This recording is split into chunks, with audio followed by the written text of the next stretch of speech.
I think I'm gonna either be like that thing that takes care of animals, not a vet, kind of both. A veterinarian that helps them, and then also keeps them. Yeah, I'll keep any people, like if they don't want them or anything, and they're just gonna kill them. Like someone came in with some to a doctor and said put these to sleep with you, but they didn't want them. Like if they do that, I'll just keep them and I'll have a kind of like both an animal farm and a veterinarian.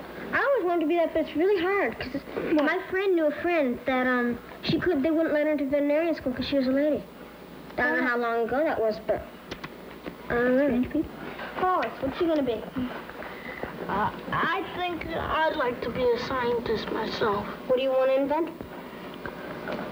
Well, scientists don't invent. What kind of scientist? I don't know what I'm really gonna be. What you gonna work on? I mean, like, what kind of scientist? Like mechanical scientist, chemical scientist? I think I'm going to be a chemical scientist. What are you gonna have to do to become a scientist, Hollis? I think I'm going to be in a school, and if I do good with progress in the school, I believe that I have a chance to go to a medical school and start curing diseases. What are you going to be, Laurie?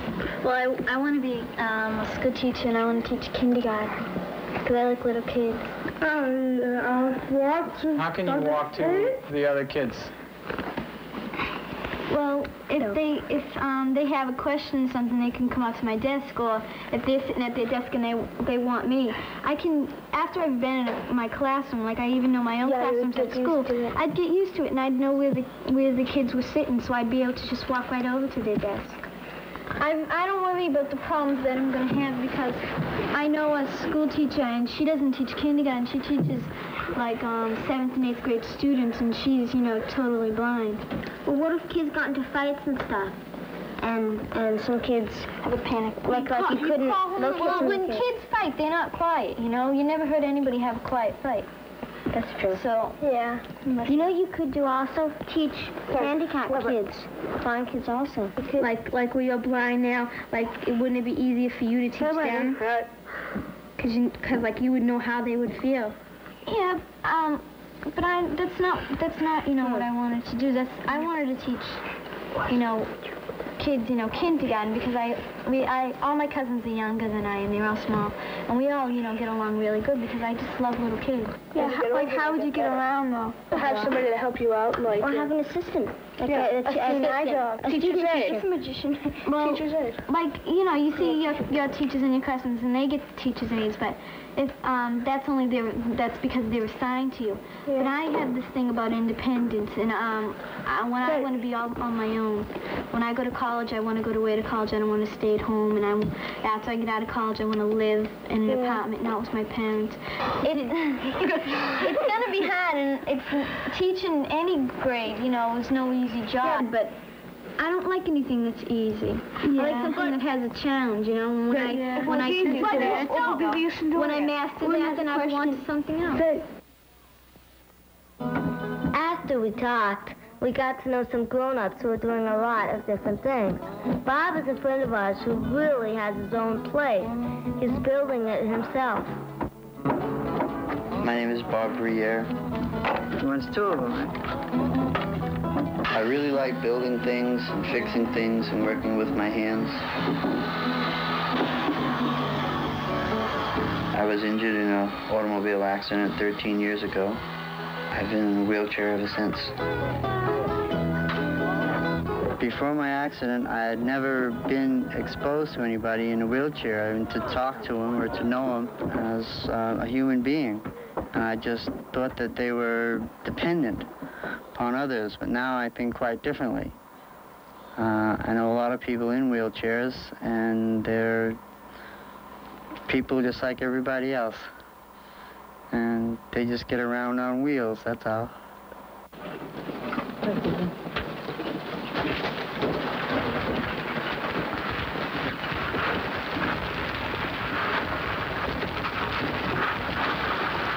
My job is around 30 miles from where I live, so I do a lot of driving.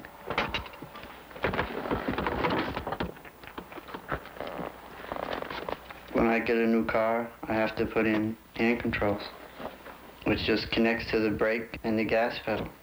And the way I drive is I operate the brake and the gas with my hand instead of my feet.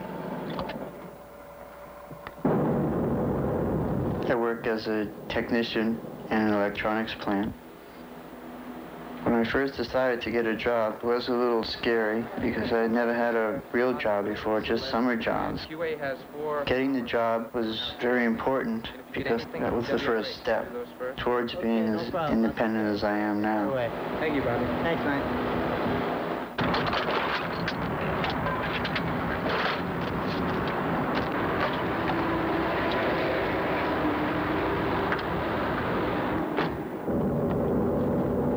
I've lived in the country for most of my life, and I really love it. And a few years ago, I decided that I wanted my own house, and I wanted to live alone. Hey, Ray, what size do you need now? 2 8s, 2 4s, and Most houses are very difficult for people in wheelchairs to live in, so I decided to design and build my own. It took about a year to design it because I had never designed a house or built one or worked on any, so it was difficult for me. I had to study up on everything. Usually my friends and I would accomplish what I had planned the week before on the weekend, and then I would study up on what we were going to do for the next weekend. I feel this was a real turning point in my life, building the house. As I worked on it, I found out that I could do a lot more physical things than I thought I could do.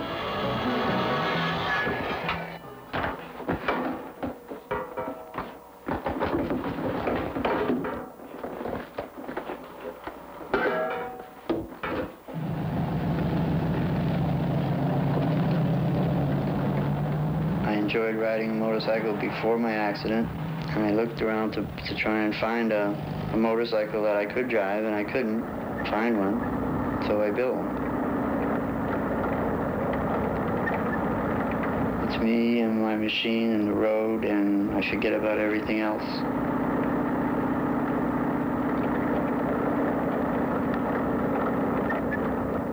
Boy, those look good. We got a lot of stuff to bring over. Gonna be ready to eat soon? Yes. Hey, Dorothy, how are you? Hi, hon. Come on, everybody. Time to eat. I was very independent when I was a kid. I never asked anybody to do anything for me. I did everything myself. But that was one of the adjustments that I had to make. So I asked my friends and my family to help me with things. And in return, I help them with things that I can do for them. Excellent dinner. Your mother made it. If you want to match what you have on the house, you should put 2x6s on. 2x6s. Yeah. I don't know if you... That can be done. That can be done. The board that anytime. you have on the side is about 7 inches wide. Remember on that piece of paper this morning? No problem. And I'll get up to you this week and put the roof on it. Great. First of the week.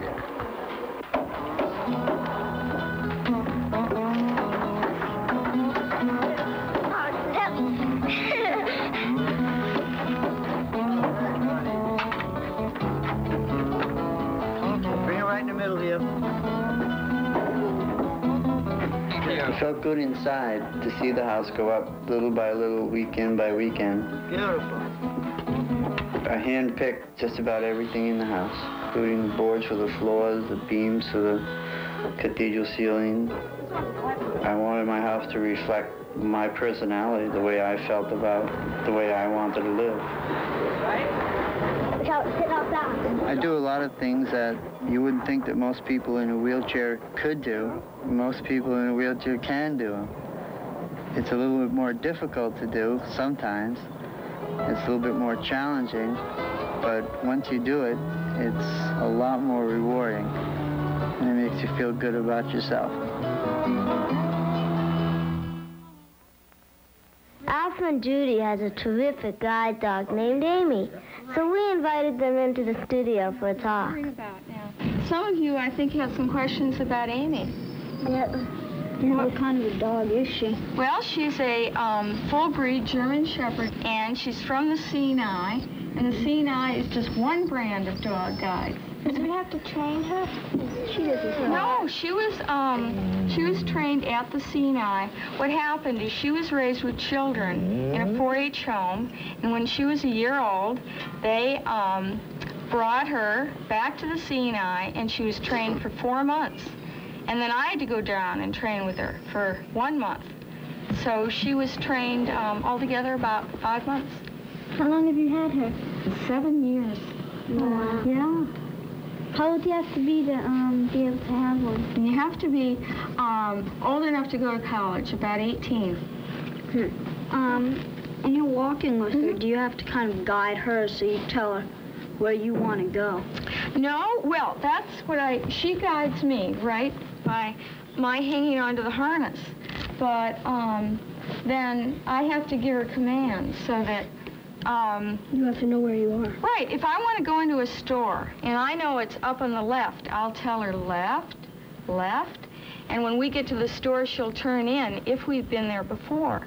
But if we've never been there before, I have to stop someone on the street and say, "Excuse me, could you tell me where the store I want is?" And then they would bring me into the store. And probably the next time I went, Amy would bring me into the store. So you sort of have your own language with her. Mm-hmm. We have commands like forward and right and left. And some of you heard me say hush just a minute ago. And then there's the word fui when she's being bad. Or say Amy started to play with another dog. Then I would use that word. It's F-J-U-I. And hopefully she'd stop. And she's pretty good. I think she would. With the stores, does she come right into the stores with you? Uh-huh. Yeah. She can go into the restaurants. She can. Oh, wow. Yeah. She can fly in the airplane with me. Oh, right at my fancy feet. dog. Right. She's been to the Virgin Islands with me. Do you still have your cane when you take her out? No.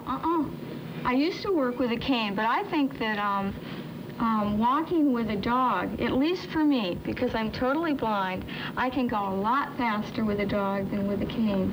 And the first time I picked up Amy's harness, I felt as if I could see again. I felt really free, and it was a beautiful feeling. Boy, you guys have a lot of good questions.